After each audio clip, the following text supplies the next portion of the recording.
Can you tell me a little bit about the thing? Like I've been hearing about you is like, we both are in a group, right? Yes, true. In a startup group. Yes. So a friend of mine is also in that group, and he was saying, bro, who added you to that group?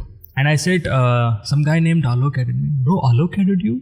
You know who he is? Like, I don't know, bro. I just met him once in AU, and he was like, people call him the father of startups in VIZAG. Can you tell me a little bit about that? So, this is basically Andho mein Kana Raja. There is a Hindi phrase, okay, Andho mein Kana Raja, right? I consider myself that, right? I have not done much for the startup ecosystem as people make it out to be, okay, to be very honest, right? But then because I have done something and other people haven't done that much, so they think, okay, I have done much more for the startup ecosystem. But my journey goes back much more before I started getting active in the startup ecosystem, so which is around 2014. So when Startup Village started in VIZAG, right? So that is when we ourselves started calling us VIZAG startups. And that is how the whole my effort to build this startup community came across. There is one guy, Rajshekhar. He was running his company called Health Sati. Okay. He was the primary mover basically, and then I took over from the duties of running this community from him.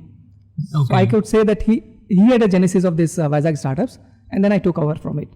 But being an entrepreneurial guy, I was long back when I was finishing my engineering degree itself.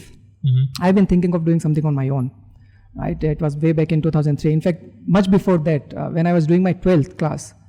So that is around 99. This was all before Instagram and shit. Before Instagram, before .com boom itself. Yeah. Okay. So again, I was a guy who used to read a lot of magazines. So I was kind of keeping track what is happening around the world. In fact, I still remember I went to, when I was passed out from 12th and I was preparing, I thought of dropping a 1 year and prepare for, as usual, IITZ. And I just spent 2-3 months and then I figured it is not for me. Okay. Because then you have to mug up a lot of things and all. I was not the guy who can mug up a lot of things, right? I was a kind of a little bit creative guy. And at that time I thought, okay, why not I should go and get a job, earn some money. So I went to I saw one ad in a newspaper, and then I went to that office without having anything with me, resume or anything like that. I wasn't even aware what is a resume is and all. Okay. I went to the desk, asked them, hey guys, I saw this newspaper ad, and they said, okay, do you have a resume? I said, what is a resume? They said, something about yourself. So I said, okay, give me a piece of paper. I took a piece of paper, wrote it, and then figured out it doesn't make sense. So I went back. So you figure out all the formats that you have to do and all. Yes. So so I've been guy who used to took an initiative, but one problem with me is that never able to finish it off properly. Taking it to the finishing line. So that I can take initiative easily, but because you can finish up to 70-80%, right? But pushing it the last 20% is really tough. So you call yourself jack of all trades? Yes, I would call that. Yeah. So I do a lot of things. Even I understand this concept. Whenever we are interested in something, we would want to learn a lot of things about the thing. And once we got to hold of that, we just lose interest in that. You lose interest in that because you figured out the bulk of the things is what is there in that field, right? And then you lose interest and you say, okay. And the same things happened to me also. Yes. Yeah. Because it's more of a grunt work then, right? Day in, day out, you have to do the same thing again and again. Yeah. Right? When you see someone else doing that thing, you would want to know, okay, so this guy is doing so properly, and why am I not able to do that? Yes. And you want to learn that thing for a really long time, and then you just do it in a week or something, and then, okay, this is easy. Okay, yes. Let's do something else. Yes. So, and I had this, without knowing what is this hacker mindset, I did had that, hacker mindset or the tinkerer mindset. Calling hacker, it will be have a negative connotation. A tinkerer mindset. And if you look out some of, the hacker clubs around the world, they used to have these sessions on lock picking and all. And I was doing this in my 5th or 6th class, picking up the locks. Okay. Right, without even knowing that there is a connection between the tinkering mindset and figuring out how things work. Okay. And much before that, I was. So you were given a toy, and at the end of the day, you gave the toy to your parents, broke it in half. Yes, lot of kind of operation for that toy. Yes. I still remember, the parents brought this electronic toy train, right, and that broke off, and I figured out I took off the motor. And then I was trying to build the motor inside a Dabur Chyawanprash bottle by putting up magnets there. I didn't know how it worked, Yeah. right? So, but I saw that how there is a magnet inside that motor. There is a wiring inside that. So I tried to build that by just putting this ingredient inside that. It didn't work, obviously. Yeah. Even I did something like you remember that video games where you have to put that game like that, like ROMs, yes. Yeah. So The cassette. So I thought maybe I could turn a single player video game into a multiplayer by just adding another joystick plug to that. Yeah. And yeah, I did build a joystick. One of my joystick broke off. So I took, we had carpentry work going on at our home. So I took up some equipments, put this thing together. It was a working joystick.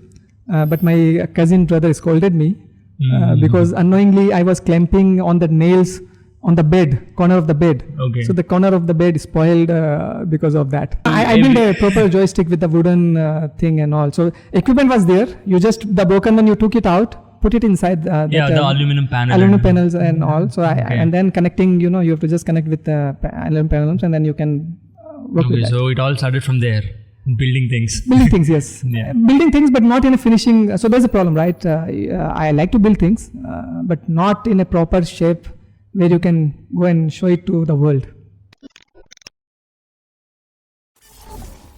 Project I did at that time, we didn't even had jQuery for doing this, Ajax kind of the refresh. So HTML CSS, when you develop, you have to click and then the page refresh and the content get displayed. Yeah. Right. At that time, the Ajax was Ajax was basically like Gmail, right? You did not refresh the page; the content comes automatically. So at that time, we didn't even have jQuery, I believe, or I was not aware at that time. So but the Ajax technique was getting popular at that time, right? Asynchronous XML query, I believe it's called. So it was getting popular.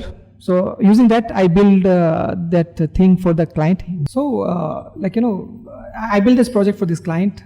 So I learned PHP on that project itself. Learned this Ajax thing, made it a very responsive project, and got the money out of it. And ordered these routers.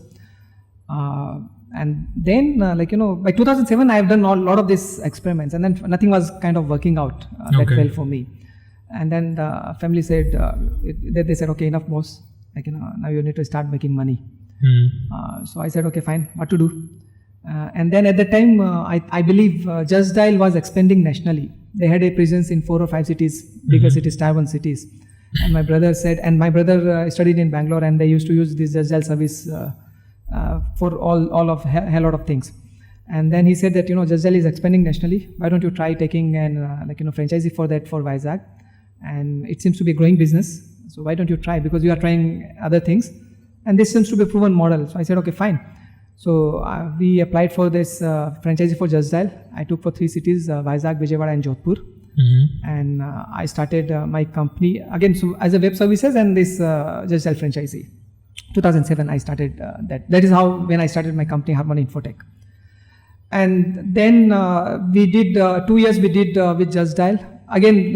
So there's a problem with me, always early in the market, right? So when I took the franchisee, Just Dial was kind of expanding nationally, but not many people were aware in cities like VIZAG.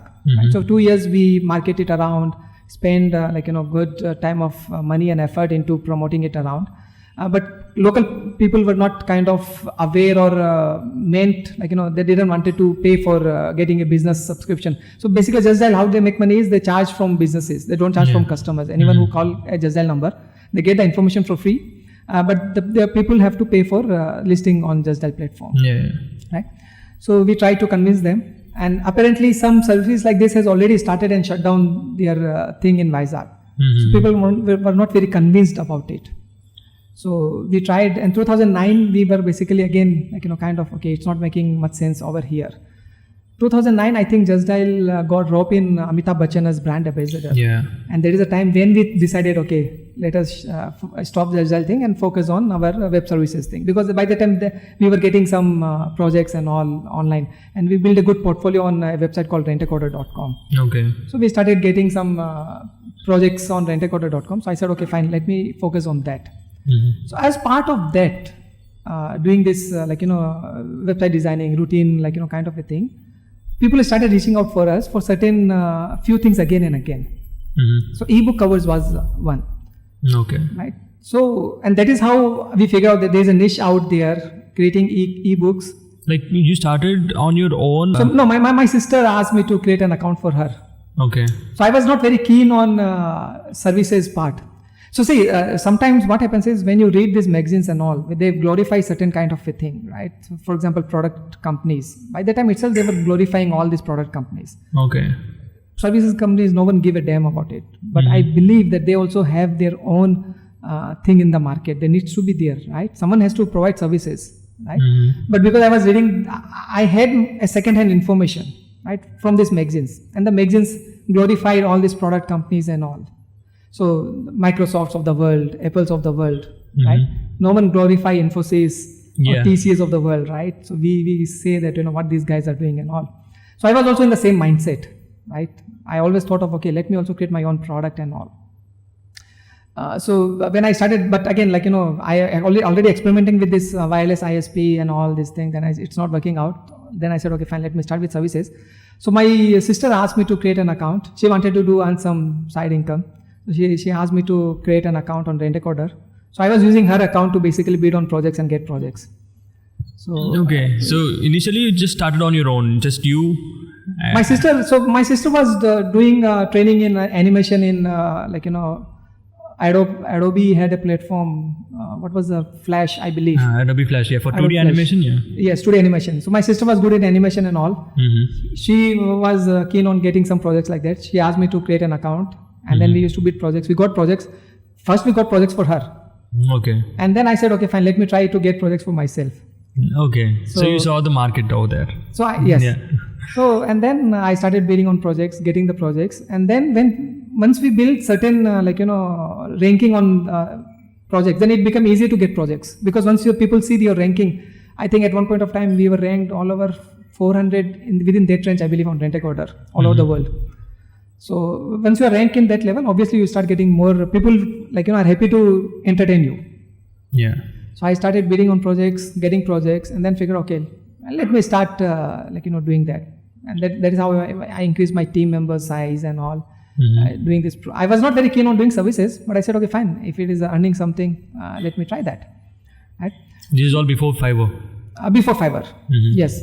But we knew that something like Fiverr will come soon because we were entertaining customers' requests again and again, similar kind of request. Okay. And that is a good thing with the services business, right?